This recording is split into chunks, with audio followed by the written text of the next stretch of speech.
السلام عليكم ورحمة الله تعالى وبركاته. أصدقائي الأوفياء، مرحبا بكم في قناة كريمة زوزو. جبت لكم اليوم وصفة المشوك الجزائري التقليدي اللي نديروه في الأفراح والمناسبات، يعني ديريه في عدة مناسبات والأفراح، يعني مشوك رائع.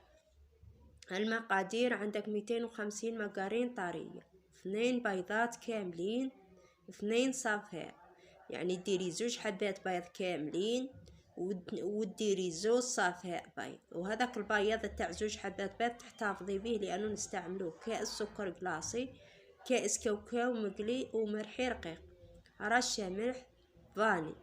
وعندك كيلو ديال الكاوكاو ماهوش مقلي، يعني ترحيها بخشين، ترحيه وتخليه بجيه هذاك باش نزينو به ان شاء الله.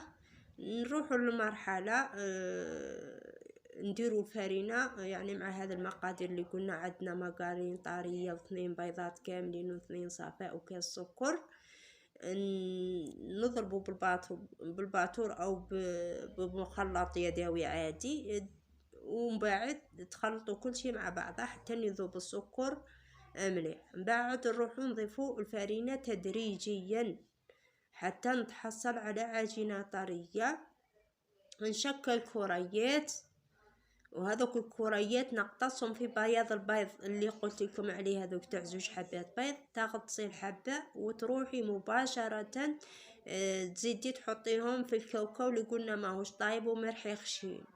تحطي الوجه تاع الحبه على الكاوكاو هذاك، وتشدي حبه تاع كاوكاو يعني كامله تضغطي بها في الوسط كما الصوره.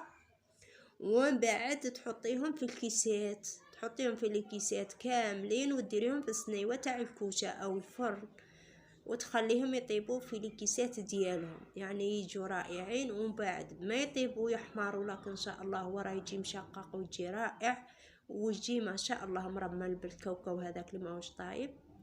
ومن بعد ما يعطي لك تحميره على الوجه، تجبديه مباشره من كوشه وهما في الكيسات ديالهم. روحي للعسل ديالك، هذاك العسل اللي تكوني شاريتيه من المحلات، اجبدي مقرف منعقه، ومن كل حبه ديري لها منعقه وهي ساخن هو سخون، ديري منعقه لكل حبه وخليهم يتشربوا.